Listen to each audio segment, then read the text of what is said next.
Ray? I'm spotlighted. Oh man. The pressure's on. Pressure is on. How you doing, brother? I'm doing fantastic. Thank you so much for jumping on here and doing Mhm. this with me. Happy to be here. Absolutely honored. It's great to see you. You look fantastic. Appreciate the energy and appreciate you having me. Awesome, awesome, awesome. Where are you at right now? We are in officially our former office. Have a look at this. This is my last meeting that I will ever have in this office space. Oh, Moved, yeah, it's a crazy week. So the new office is looking worse than this. So I'm like, I'm gonna come back here. I'm gonna sit down at my old desk, do one last farewell. We'll have some whiskey later tonight and send it off the proper way. But by Monday, we'll be in our new space. I love it. I Yeah. love it. So that's a lot of growth, a lot of really cool things. Yeah. So I want to start because I know you're going to be able to give a lot of value and a lot of insight to how you got to where you're at now, which I want you to tell me all the details about that. But for us to get there, you have to tell me where you started. So I want to know, because I'm sure there's some things I don't know as well, but where did you start, like before Keller Williams? And how did you get to Keller Williams? And tell me all about that stuff and then lead me up to where you're at now. Yeah. So I'll go even further than I really anticipated because I think it is a part of my story and a part of why I love KW and I love this role. I grew up in a very humble household. My mom had me at 18, single mom. And we grew up with a very weird relationship with money in that we didn't have a lot of it and we were really raised to think of money in almost an elusive way. And so I say all that to say real estate changed my idea of how money works and what really is possible. So I started my career going on 11 years ago, which is crazy to say. I actually started at Remax and I was rookie of the year my first year at that Remax office. And I was rookie by default because I was the only rookie that they had brought in like 3 years. But I did pretty well my first year. I just didn't get a lot of training. Some of it was really dumb luck. And so I ended that first year and decided to move to a boutique brokerage where I wanted to focus on more foundational training and really how to serve the clients. And I learned a ton about investment and I learned a ton about other fields of real estate, but I didn't get the foundational training. And my business marginally improved, but nothing significant. And so going into my third year, I was actually recruited by Micah Carrico, who I think you know. We just brought her back to the company, which is exciting. And my conversation with her was really funny. It was candid and transparent. I told her I wanted to learn foundational training that was going to help me go open my own brokerage one day. And at the time, it's funny, I had a logo picked out, I had a name picked out. It was Graham Real Estate after my grandma. And she was like, "How can we help? We'd love to be a part of that story." And that was the coolest thing. That was 9 years ago. And so I didn't leave because what's really cool now is the company that I own, Graham Group LLC, is the umbrella corporation for a number of other companies that I own. So I got everything that I wanted. I just did it with a tremendous partner. And thank you to Micah for helping me realize what was possible. Because I think when I got in the industry, probably a lot of what you all thought as well. Like you get in the industry, you hold some open houses, you close enough deals, and hopefully you set aside a nest egg that allows you to stop working one day, or you just keep holding more open houses, right? I feel like that's a lot of us. Yeah. I didn't know what else there was. And KW opened my eyes to what else there is. And so within this company, I was very fortunate to, I've been an agent, an ALC member. I was the director for the #1 team in the state of California. I've been a PC. I've been a Hold on, TL. hold on. You're going really fast there, and I think you're glossing over a few things. So, what was the first office you were recruited to? What office was that? Where was It it was at? San Diego Central Coastal, so right here in San Diego in the Mission Valley area. Okay. Uh, So you said you led, you were director for one of the biggest teams in California. So I figure that there's a gap there because that was when you were in another office. yeah, so I moved from San Diego to Bakersfield, California, to spend some time with my grandpa. My grandpa was just a huge rock, and so when I got to Bakersfield, rattled off a couple sales pretty quickly, caught the attention of our team leader at the time, who put me in touch with Kevin Blaine. And at the time, Kevin Blaine was the #1 team in the state of California. He was in 3 counties. By the time I left that team, we expanded that to 5 counties. I launched the Bakersfield side of the business. We were #8 in the country by the time we lost Kevin, which was just an incredible experience and journey to be able to learn alongside somebody that, I mean, Frank, you had a chance to meet him. Like, he did things that I don't think will ever be done in California. His vision, his leadership style, it really set me on the path of where I am today. That was the first, I think, domino that needed to fall for me to really start to see, like, this is bigger than I ever thought it could be. Yeah. And he was bigger than anybody I had known at that point. So I stayed in that Bakersfield office for 3 years, which is where you and I met. And in that office, joined the ALC, became a productivity coach. And then I got a very fortuitous text message while I was teaching a class as the PC one day, talking about an opportunity to become a TL from a gentleman I know really well that I owe a lot to. His name is Frank Bernardo. And that set me on a very different path. It got me exposed to a different side of leadership and a different side of real estate, which is where that put me on my path today. So let's talk about that, because the way you described it made it sound like that was pretty easy, but that was not an easy path. And, I know you, and I know a lot of people that are close to know you, and you're a great guy, and you're really passionate, and there's a lot of amazing things about you. But I think this is what'll benefit a lot of people, is that we don't always have people rooting for us. Mm-hmm. And a lot of people, and this is something that I've had to deal with, is that most people aren't out to get you, they're out for themselves. Totally. And that's what I saw with you, because I'll tell you, I just, selfishly, I'm like, I would love to work with Ray, and I think Ray would be a great team leader. So a team leader position came up in the area of Central Southern California that I was team leader in at Porter Ranch. And I knew the OP of this office, which was Simi Valley, and I knew he needed a rock star team leader. So I'm like, well, I'm just going to set Ray up. So I set Ray up, and I don't know that I know what I think in my mind, the details on how it happened, but tell me how that happened, because you did not become the team leader of Simi Valley. What happened? I did not. No, it didn't go the way that I was hoping, and yet it went better than it ever could have gone. So I'll paint a picture, follow along with me, because it was quite an experience. I'm literally teaching a class. I think it was on buyer consultations. So I'm in front of a room. I think at the time I had like 20 people in the class, and I'm having them fill out like the answers to some of the buyer consultations, right? And I check my phone real quick, and I see Frank Bernardo, and I'm like, what is this? Because I read it, and he's like, have you ever considered being a TL? I'm like, well, now, like, yeah, I have. What do you want, dude? Like, what are you getting at right now? And so, we started going down that path, and unfortunately, very quickly, that opportunity was extinguished. And you and I know the details, and I won't go into a ton of detail, but there was an ulterior motive from some folks who had a lot of control over what was going to happen, and unfortunately, that opportunity never came to fruition. Yeah. What I love and what I am eternally grateful for, and I will shout from the mountaintops every chance I get, is that that didn't stop Frank from, actively looking for an opportunity for somebody that candidly he didn't know anything to. Like, you didn't know me anything, dude. And I recognize that, and I appreciate that. So when I got the next text message where it's like, hey, I think the exact verbiage, dude, was, have you ever heard of La Jolla? And I'm like, what do you want? I have loved this city. I've fallen in love with this city, probably 10 years before that text message came in. And I'm like, yeah, what do you want?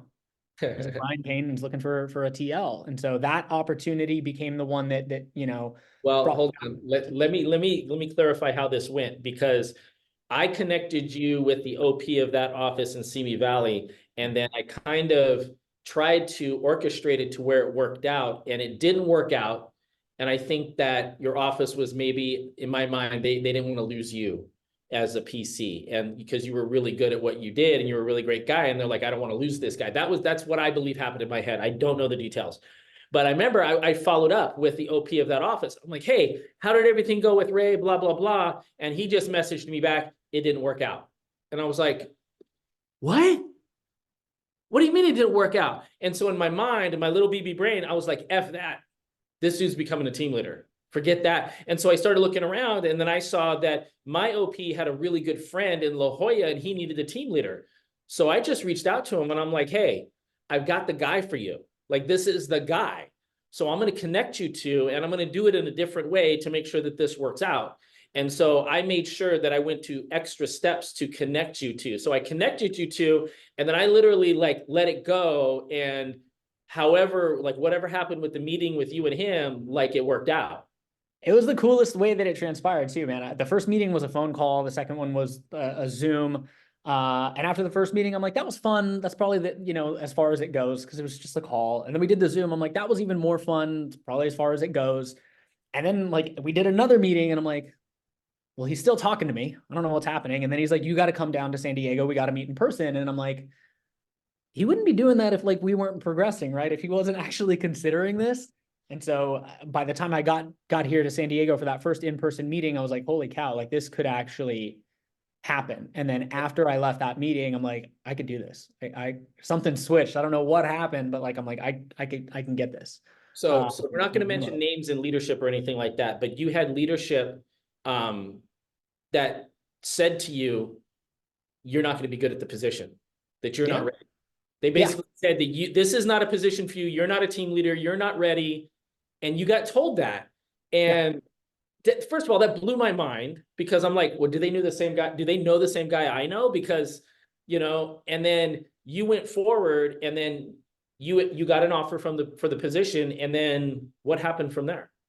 Yes, I mean, if I'm being really honest, I feel like this is just my personality. I need that in my life. I need people to tell me you can't. Like for some reason that pushes me, that drives me. So when that happened, Frank, I don't know if I've ever even told you this. I'm actually going to do this. Like I'm determined. It was just kind of like, hey, let's explore if I could be a TL thing. And then when that happened, I'm like, no, I'm going to do this. This is one way or another, it's going to happen.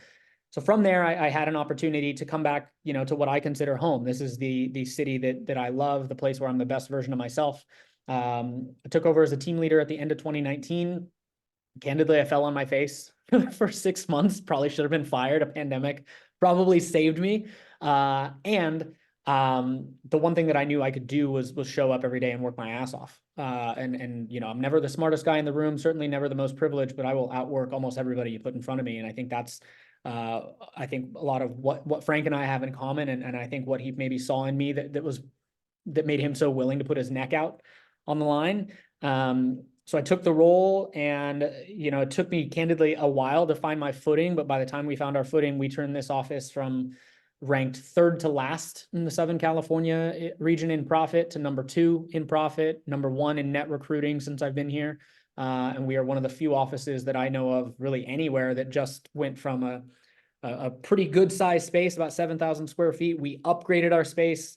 The new spot has ocean views. So, you're hearing a lot of stories, I think, in the industry about downsizing and consolidation. We're expanding, which is, I think, a testament to the hard work that a lot of people have put in to make that happen. Ocean views. Ocean views, 2 levels. Yeah. I hate you so much I'll send you pictures. Come on down, man. I got a bottle of champagne for you waiting as soon as you get down here. I'm watching Wilshire Boulevard here with across the street. Isn't it fun?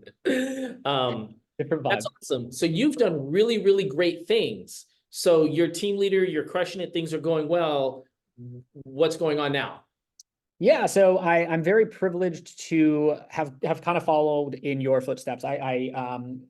One of the things that really changed my life about KW was the idea of a legacy worth leaving, because I didn't really think about what that looked like until somebody said, like, we talk about, careers worth having, business worth owning, lives worth living, experiences worth giving, and legacies worth leaving. And that's something that, has been on my mind a lot over the course of my 9-year career with KW. I'm very fortunate to be a father of the most beautiful 18-month-old.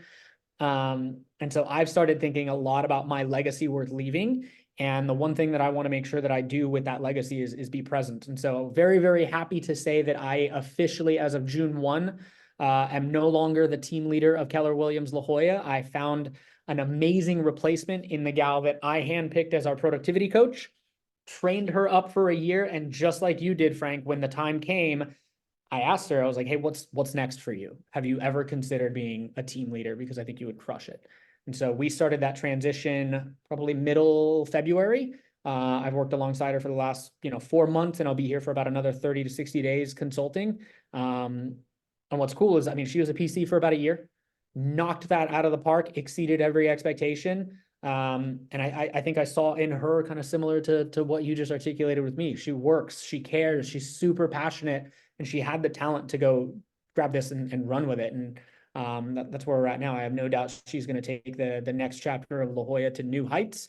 For me, I'm a KWU instructor. I am a bold coach, which is incredibly exciting. And I have officially now I'm in the top 1% of San Diego County. So I've got my company that is Coastline Companies owned by Graham Group LLC. That includes my sales team. That includes my investment and development side of the business, and a vacation rental company. That's amazing. And so you have a sales, how big is your sales team?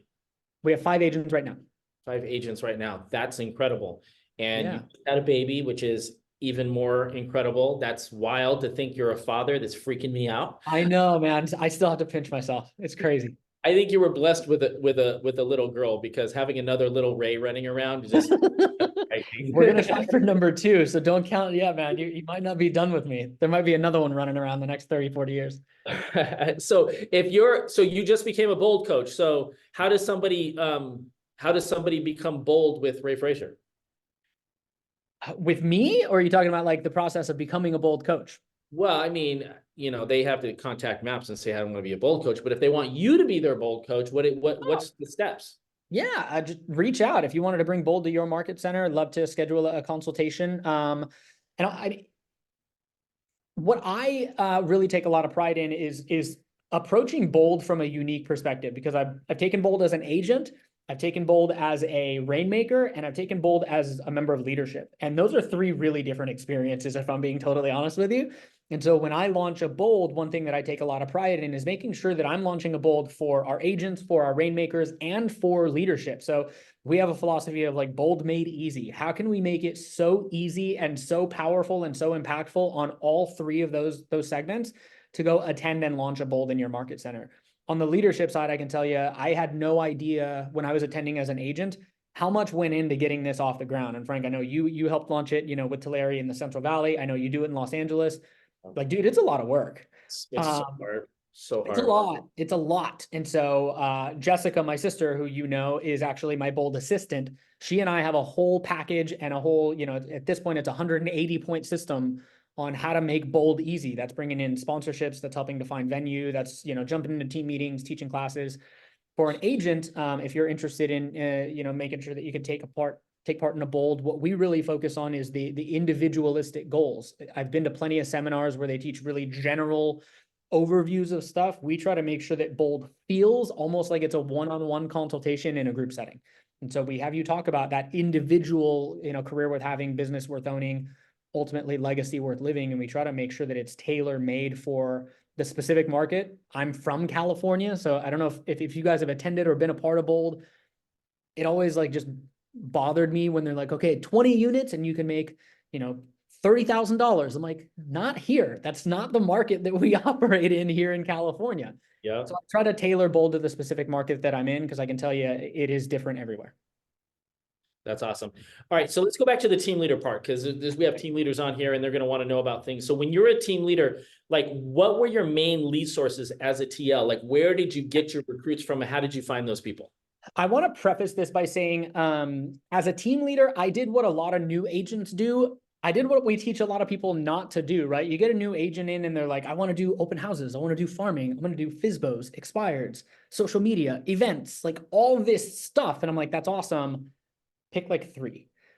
Well, when I came in as a team leader, I'm like, okay, I'm going to do this. And it didn't work. When I finally started to dial in my 3 sources, I was able to add a couple more.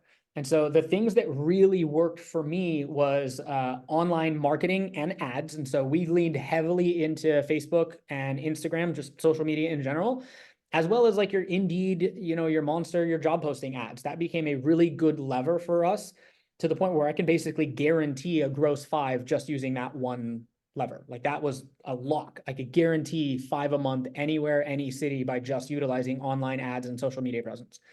The second one took a while to grow, but it was agent referrals. And it became, you hear it all the time in almost every KWRI training, like get your ALC involved, get your agents involved.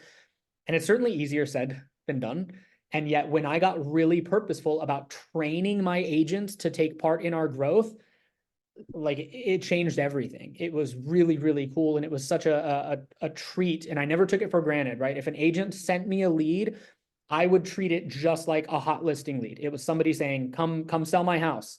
I was on it. I kept the agent in the loop. I was really adamant about protecting my relationships with my referral agents. And I knew who was good for sending me, one a year, who was good for sending me 10 a year.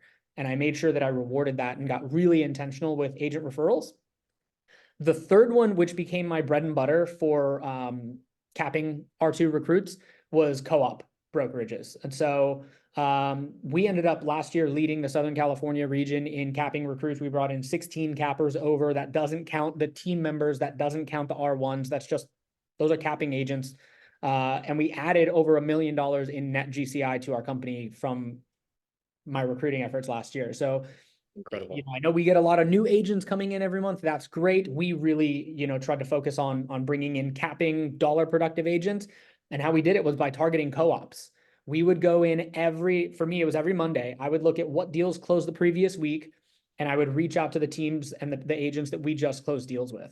And I would invite them to a training. I'd offer to buy them coffee. Sometimes I'd literally just put an offer in front of them. Like, hey, market's doing some crazy stuff. If I could put an offer in front of you that would cap manage you for 3 months, would you want to learn a little bit more? Here it is. And I would send over, we had like a nice little presentation dialed in, send it over through DocuSign so they can't download it. And that worked. I mean, it got me. What was cool is we would do, it wasn't uncommon for us to do 2 to 3 deals over the course of a couple months with the same people. And so the initial text was like, hey, I'd love to invite you to training. Then it was, hey, me again. Then it was, how often are we going to do this before you let me buy you coffee? And it just became kind of funny. And those relationships got built so much faster with the people that I wanted to be in relationship with. And so that's something that we're continuing to lean into. We're already, I think, at 6 capping agents for the year. Co-ops became just my bread and butter. It was fun. It was easy. It was So good. can I safely say that sounds like frequent and aggressive communication with co-ops? Yeah. And aggressive with a grain of salt. Like I wasn't like out there like, you gotta join. Right. I just try to gauge my audience. I knew if I had a really high D personality, it wasn't, how you doing? What are you doing this weekend? It was, can I put an offer in front of you that might change your life? Just have a look at it. If it doesn't make sense today, we're going to do more business together. Maybe it'll make sense a year from now, but don't forget who I am. And that was my philosophy, is like, don't forget me. Can I get into a relationship with enough people that remember my name so that when we do another deal, when they see KW La Jolla, they're like, oh, that's that guy's office that won't stop bothering me.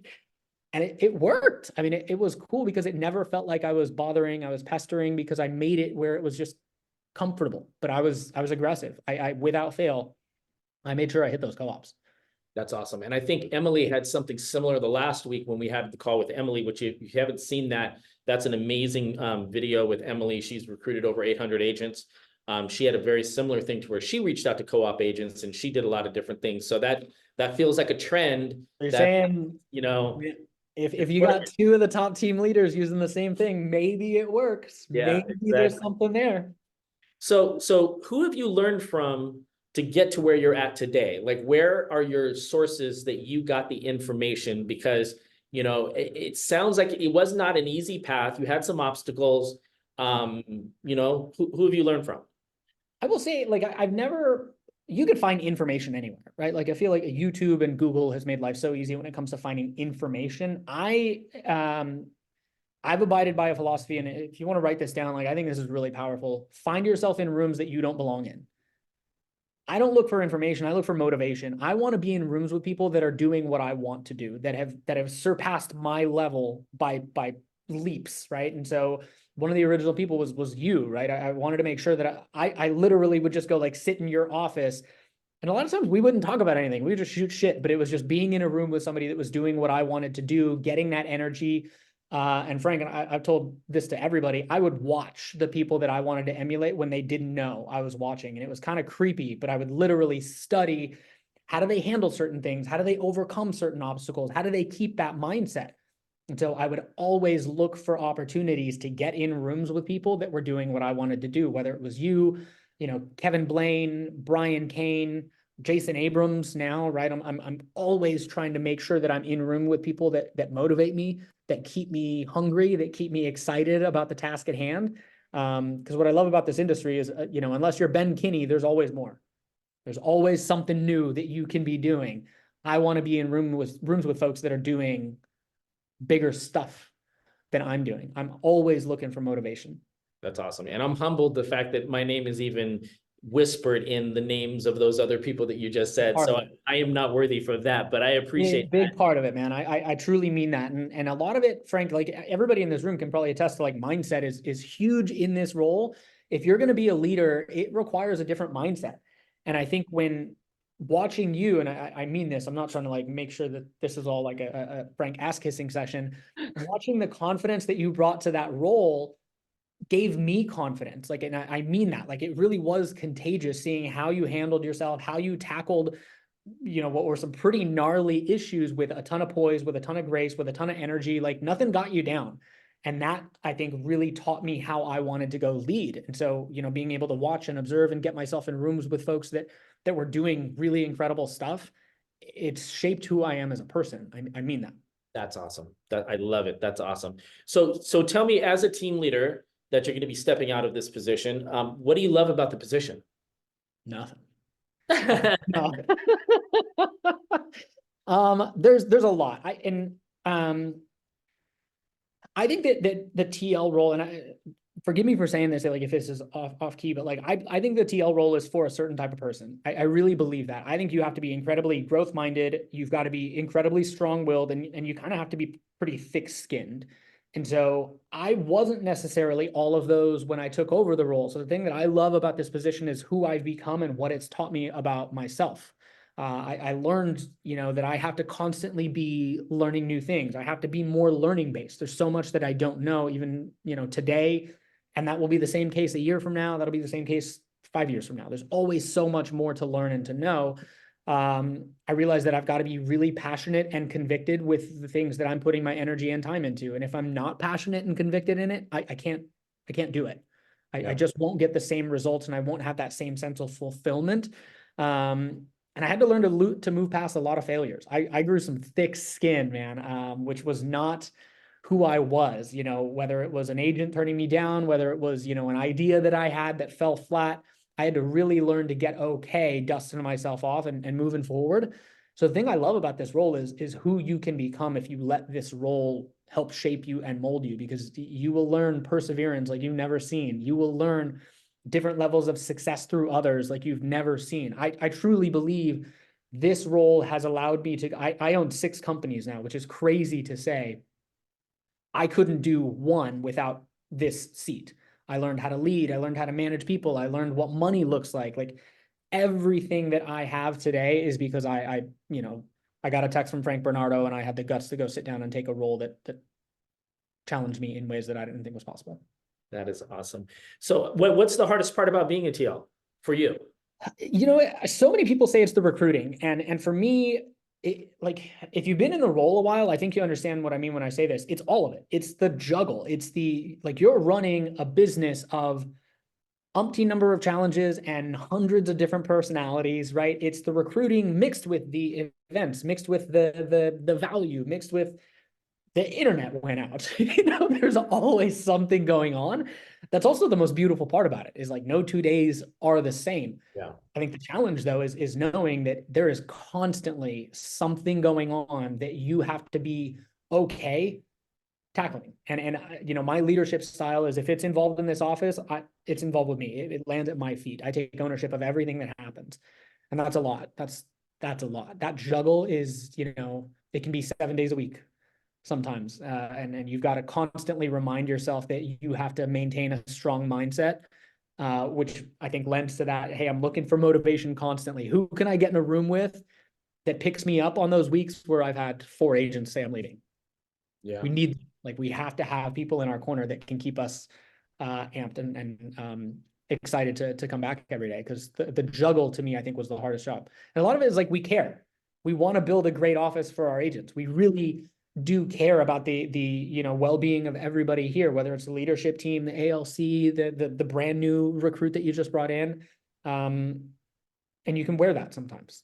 Like, you take that home with you at night every once in a while. So yeah. So what's your superpower? If you had to pick one. Oh man. I would say my superpower, like my work ethic for sure, but I think a lot of it, like I'm a dreamer. And I think being a part of this company, what I really love is that it's opened my eyes that so much is possible. And so when I've got something that I'm passionate about or a dream that I'm like stoked about achieving, I'll do anything that it takes. I'm pretty relentless when I put my mind to something. So I think it's my passion, my work ethic. Because when I find that thing, like that one thing that I really want, I'm 150% and I'm going. So if it's a recruit, if I like, hey, I want that team in this office, we're going. Like I'm gonna go get it. We're gonna make that happen. If it's, you know, That's awesome. yeah. So now, how would you recruit 10 agents in a month if I dropped you in a city that you've never even heard of before? Yeah, honestly, I think it'd be easy, and I don't say that to be like arrogant. I say that because I've over my tenure as a TL, I know what systems work. I know what systems you need in place, and so for me, if I was going to go recruit a 10 agents in a brand new city, I would teach a class that I'm good at teaching, and I would prospect and market like crazy for that class. So I'd pick a topic that is timely, that I knew really well, and then I'd identify who's the ideal audience for that class. So if I'm teaching, apologize for the noise and the moving. If I'm teaching a class like on updated BRBCs, I could go target buyer agents. Like I could go get people whose business is predominantly going to be affected by the buyer contract. And then I'd leverage social media, I'd leverage Indeed, I'd leverage Eventbrite, Meetup, etc. I would rally 35 to 40 people in that class, and I'd close about 25% of them. There'd be a bomb that went off in whatever city, and it would be Ray Frazier. I mean, that's a lot of what we're doing with Bold. A big part of my Bold process is making sure that we're recruiting to Bold. I want, if we've got 50 KW agents in Bold, I want 25 recruits. So, I want 33% or so of that room to be non-KW agents because they need the information. And candidly, as I'm a CAR director, I've had a chance to travel the state, and I can tell you there's so many people out there that are not getting good education. They want it, they need it.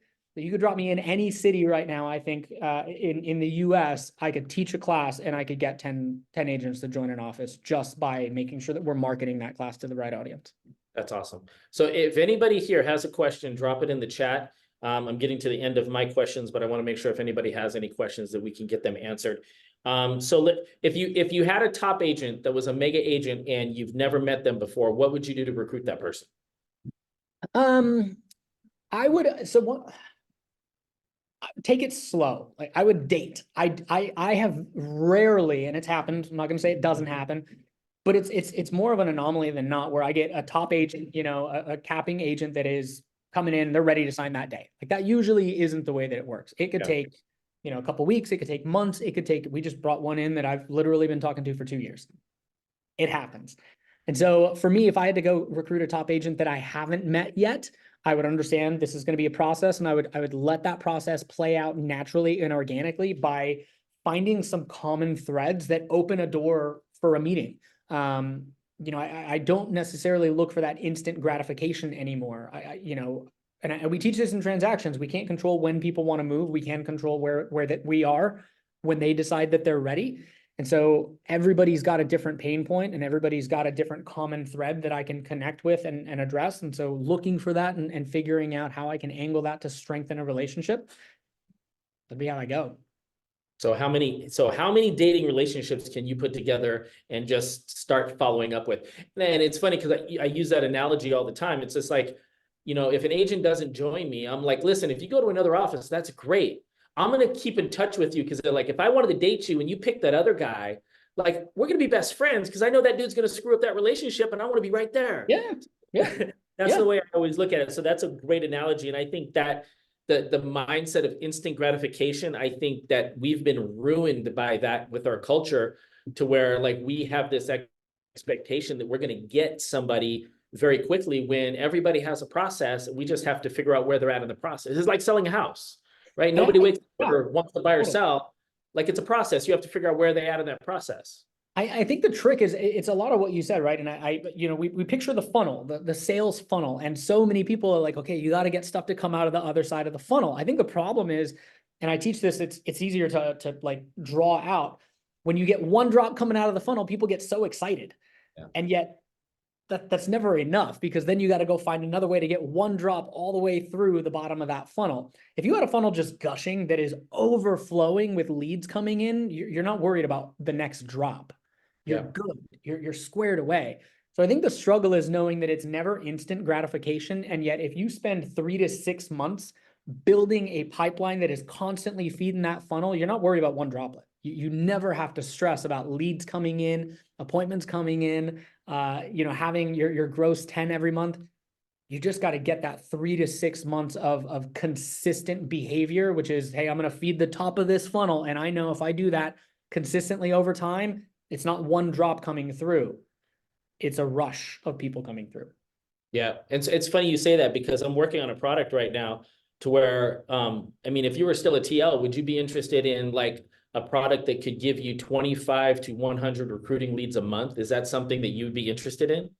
Yeah, that's the gold mine. And I'm a believer, and they teach it all the time. We can control once we're at the appointment. You can get me 100 appointments in a month. I can control the outcome. I can say with clarity and with certainty, I'm going to convert a certain percentage of those. So yeah, you can set me some appointments. We'd have a pretty fast growing business. We'd be good.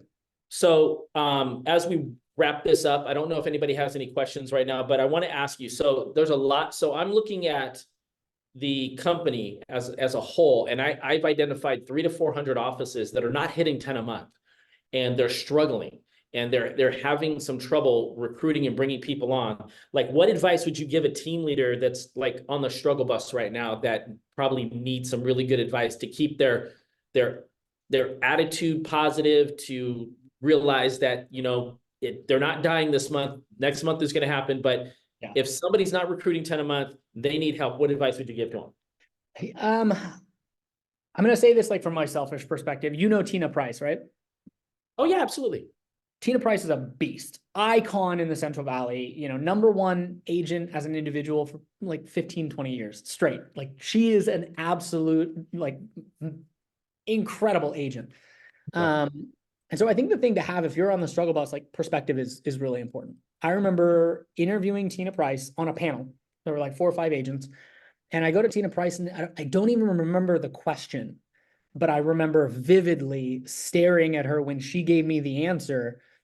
And it was some days I wake up and I wonder if I'm right for this industry. And that to me was just like you do by yourself over 100 deals a year. You are a beast. Like, everybody in this room would love to be where you're at. And I say this with a lot of respect and humility to Tina. If she feels that way, it's okay that I feel that way.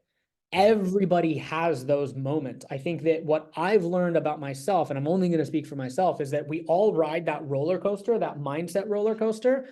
What I think a lot of successful people have done really good is taking those dips and just shrinking them. Yeah. When I recognize I'm in a rut, I've got a procedure that allows me to get out of it. And for me, it's reminding myself of the big why. It's looking at that little girl right there and making sure that I tell myself, you know what, I don't want to make that call, but she wants me to make that call. Her future self wants me to make that call. Grandpa Ray really wants me to make that call. And I've set a goal for myself, and this is how my mind is working right now, and I'm excited about it. I'm not working for myself anymore. My life is good. I'm happy. Could be better, obviously, and yet I've got a daughter. My life is not even for her. If I can set my life up to make sure that her kids are okay, I'm good. Like, what would it look like? What kind of business do I have to build? What kind of mindset do I have to prioritize her kids having a really good life? Like, that's big stuff. And there are those days when I wake up and I'm just like, no, I don't want to do this. This sucks. So for me, it's reminding myself of the big why. Sometimes it's giving myself a break, whether that's a literal vacation, whether it's taking a drive, whether it's going and sitting. There's a rock right here in Bird Rock that I go sit at and just enjoy the water. And then I always have to make sure I'm surrounding myself with good content. So I'll take my little break, and then I'll put in an Audible. I'll download a podcast. I'll schedule a meeting with somebody that inspires me. I have to surround myself with something positive when that isn't enough, because candidly, some days that's not enough. I need more of my procedure. I need Charlie girl. I need my alone time, and then I need somebody to pick me back up. But if I can get that quickly, I'm right back where I need to be. And then I know it's inevitable that I'm gonna go through that valley again, right? It happens to everybody. Everybody experiences those dips. If I can shorten that dip, because it wasn't uncommon before where like I would realize I was in a dip months in. I'd be like, dude, I've had a rough 3 months. This is not good. If I can get it done in a couple of days, I'm jacked. Like if I can realize like, oh man, I've not been firing on all cylinders the last couple of days. Let me take a break. Let me go for a run. Let me put a podcast in. Let me, finish that Audible that I haven't finished. Let me spend some time with my kid, go to the zoo. Then I'll come back and like, all right, we're good. Remind myself what I'm doing, remind myself of the goals. And then I'm right back chasing whatever it is that I'm chasing. So That's a very honest answer. I love that. I think it's hard for us to realize, and I think like everything thinks that, success is built off of success, but success is built off of failure. And like I have those up and downs, more than I will probably admit to a lot of people. But like, it's like my main competition is Josh Spitzin, who does 250 agents a year. And like I have to be on a call every week with our group to hear, like right now he has 15 recruited so far for the month, and I have 4. yeah, It's like I get punched in the face every time I hear his numbers because I'm in direct competition with them. It's just like it makes me work that much harder. That I'm like 50, I can catch 15. I can catch 15. I've never really caught 15, but I get that mindset, but it's all about mindset and like dialing it back, like what you said, and realize that like, listen, your failure is not your failure. Your failure is the opportunity to use that as a stepping stone for your next success, because your success isn't going to get you to the next success. yeah. Your failure will get you there. And it never happens like in the way that people think it happens, right? Where it's like, oh, I'm just gonna shoot up to the top. Like it's this and then it's this. Before you can catch 15, you got to catch 6. Yeah. And you got to do that well. And then before you can catch 20, you got to catch 7. And so for me, what I learned, and I learned it later than I wanted to, if I was going to get to 10, I had to get to 5 consistently. Can I get to where I know I can wake up and I got 5? Great. Now what do I need to change to get to 6? And it's like, if I'm going to take a listing, I'm not chasing 5 listings. I'm chasing 1. Once I got that one, then I'm chasing the next one, then the next one. And I think it's so easy because there's a lot of pressure as a TL, right? You got to get to 10, you got to get to 10, you got to get to 10. Well, you got to get to 1 first. Where's 1 coming from? Great, we got 1. Where's the next 1 coming from? Go hit that. And that changed my mindset so much when I stopped focusing as much on the end number. And don't get me wrong, we still do our weekly meetings. We still make sure that we're on track to hit our end number. But then I come in every day and I focus on the today number. I'm not going to get to 15 today. I have to get to 1 today. If I can do that, I'm good. Yeah. Everything else gets stalled. Yeah. I mean, so when I put together my system to get 25 and 100 recruiting leads a month, I realized very quickly that I didn't have a meeting issue. Like I would meet with agents and I have an 80% closing rate. And so I would close like almost everybody I met with. What I realized is I had a volume problem, that I wasn't getting in front of enough people. And so I had to figure out a way to get in front of more people, because like, listen, if I can get in front of 25 people in a month, I'm going to close most of them. Yeah. So that's always been what my struggle was. And where I realized that, that's what gave me the answer. It's just like, I got to get to the, because I tell agents all the time, I'm like, listen, you have a goal, you want to make 100 grand. I get it. That's like 6 deals in my market. That could be 15 to 20 deals in somebody else's market, but you're not going to get to 15 to 20 without that 1. Go get 1. And then I'll show you how to get 2. And then I'll show you how to get 4. And you grow from there. And it's the same thing with recruiting. The recruiting and the real estate aspect are just parallel to each other, in my opinion. Totally. And it's what you said, I think, is such a, it hits on like such a big pain point. Cause like, I think most TLs will say, hey, if I get an appointment, I feel good. I at least got a 50-50 shot. It's the getting the appointment piece that gets so cumbersome. And, at some point, bandwidth is a real thing. Like we gotta admit, bandwidth is brutal when you're running 180, 250, 300 person office. Like you do need leverage and resources. If you can get a resource to go say, hey, the appointment part is good, you just got to go actually, or the appointment setting part is good. You do what you do well, go crush the appointment. I mean, things get really easy at that point, because I think we can all control the appointment part. When we're in there and we're sitting in front of somebody, I feel good. I closed at about a 75% rate and I was jacked. It That's was getting to close, or if I could get 40 appointments in a month, well, that was good. I just Yeah. couldn't get 40 appointments because there's so much other stuff. Absolutely. Yeah. So Ray, so I don't know if anybody has any questions for you right now, but if somebody wants to reach you and touch base with you and connect with you, how do they do that? Yeah, my email is really easy. It's my name, Raymond Frazier at kw.com. My Instagram is Ray Sells San Diego. My phone number, 858-242-8074. That's my personal. I got unlimited minutes. Blow it up by all means. That's awesome. Do you have anything for me? Thank you, man. For everybody that's on the call, I imagine you know Frank well. You might not know a lot of the stuff that he does, and I can't say enough. You learn a lot about somebody when they do things they don't have to do, right? It's the above and beyond stuff where it's like, all right, that there's something special with this person. Frank goes above and beyond in so many ways that I think a lot of people don't know about. And I told you this before. There's nothing that I wouldn't do for you. I mean it, and I say that because I owe a lot of where I'm at today to this guy. So thank you a ton for allowing me to be here. Any chance I can get to pour into fellow TLs, because we're like a weird little. We're like a rehab group, man. Like, I truly believe it. I would not have survived without my fellow TLs. We would get together here in San Diego and we would literally call it a therapy session. We had group therapy over wine, over beer. And that got me through some rough patches, dude. So any TLs on this room, find your tribe, get together, have those therapy sessions. Because Frank, I mean, just mega leadership camp, dude. I rely on you and so many others like you more than you know, and I'm so appreciative to have you in my corner. It means a lot. Dude, thank you so much. I do not deserve any of that. I really appreciate it. But I mean, maybe we should, instead of call it TL Mastermind, we should call it TL Therapy. I think maybe that's what we should do. I'm way in. I'll supply the pizza and beer. Absolutely. Yes. Thank you so much for being here, man. I really appreciate it. You are a rock star and everybody's going to benefit from this. And if you need anything from me, reach out anytime. But other than that, somebody raised their hand. Sarah, Yeah. what do you got for us, Yes. Sarah? I'm sorry. I know you're trying to end the call. No.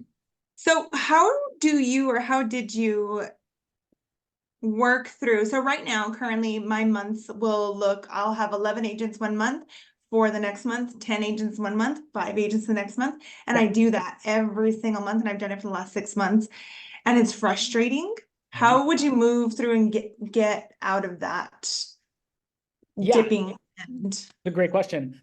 I did the same thing for probably close to 2 years, where I was like, oh, good month. And then the next month, be like, oh man, and you're only as good as your last month. Yeah. It is systems. And I mean this, what I would really ask yourself is what are the lead generation levers that you have in place now that are working? Not the ones that your neighbor is doing. What are the ones that you have in now that are getting you to 10? When you look at those 10, where'd they come from? Do you have a system around that? And what I mean by that is, if you weren't in the office, could somebody else run that play? Is it so dialed in that you could leave for a month and somebody else could go do that job without asking any questions? If the answer is no, you need to dial in that system and let it run. So the social media and the online ads, that was a system. Every week that was updated and I didn't have to touch it.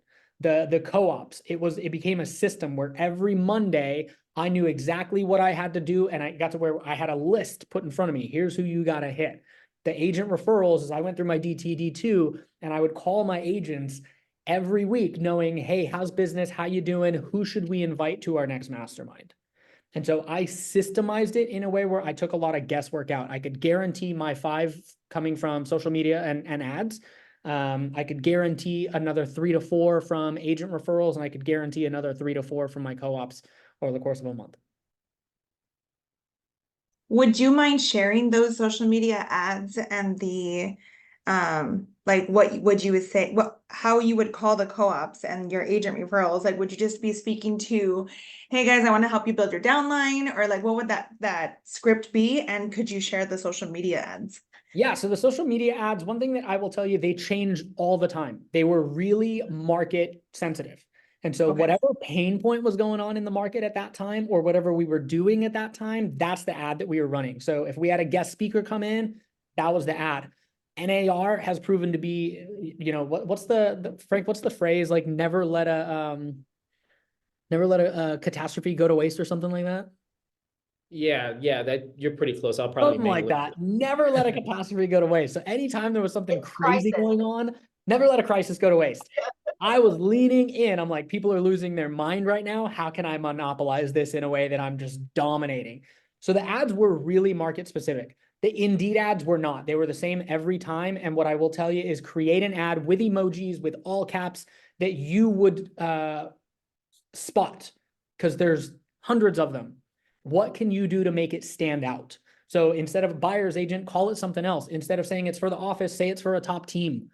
Do whatever you would gravitate towards when it comes to the ads. When it came to co-ops, I stopped calling and started texting. My answer rate jumped easily 50%, easily. And the text was really simple, and it would change a little bit depending on what was going on with the market. It was, let me pull it up. Hey, Sarah, hope you're well. I was speaking with Frank about his business, and he told me he had the pleasure of working with you recently on 1234 Main Street. I wanted to reach out and say thank you so much for closing that one with us. I'd love to, and then whatever it is, it was buy you coffee, invite you to a training, put an offer in front of you, and I would determine what that looked like based on the agent and based on what was going on in the market at that time. If we had a great class, love to invite you to a training. If we didn't have a great class, love to buy you a cup of coffee. If it was, I always took advantage of mid-year and then the end of year. Love to buy you coffee, talk about your goals for next year. Love to buy you coffee, talk about how your year's going halfway through. If I knew it was a high D personality and I was going to have trouble getting through, hey, I'd love to put an offer in front of you that could save you $100,000 in your business. Love to show you how our agents are taking more listings. So insert whatever, and then finished it with, let me know a day that works for you. Hope to work together again soon. That was it. And what's great, Sarah, is even if I got a no thanks, dialogue. That's all I need. I just need a reply. If I get a reply, now I got their number saved, then I would send my contact card. Hey, no problem. Let me know if you ever want to take me up on that coffee. Send the contact card. The thing that I started to recognize was a lot of people would respond, after we'd get going, like, I'm comfortable. I don't want to make a move. I don't blame you. Moving sucks. I'm moving right now. It is the worst experience. Let me ask, who were you with before you were with your current brokerage? And most of the time, if they're a top agent, they've moved. Well, if you don't mind me asking, what prompted that move? And then whatever it is, it sounds like in the past, you've made a decision to take advantage of an opportunity that could positively impact your family and your business. Am I hearing that correctly? If there was another opportunity I could put in front of you that could change your entire business and the life that you and your family live, would you want to have a 15-minute coffee meeting? No pressure. Yeah. Wow, we brought over a massive head turner, $60 million team that is now a $100 million team with that text. Brought an EXP agent back with co-op, because funny enough, we brought that agent back because we recruited that mega team who they had just done a deal with. So it was kind of a funny thing. Hey, you just did a deal with Drew Walker, and then the EXP agent that was with us that left said, wait, he's with you guys now? Yeah. You're missing out on a lot of stuff, man. Love to catch up over coffee and tell you what we've been up to. That's a $40 million team that came back. That's awesome. Good question, Sarah. Great question. All right. Does anybody else have anything before we wrap this up? I'm going to send the link out to the video. I'm going to put it on my YouTube, and then I'll send the link out to everybody who's registered for the call. So everybody get a copy of this. It'll be on my YouTube channel.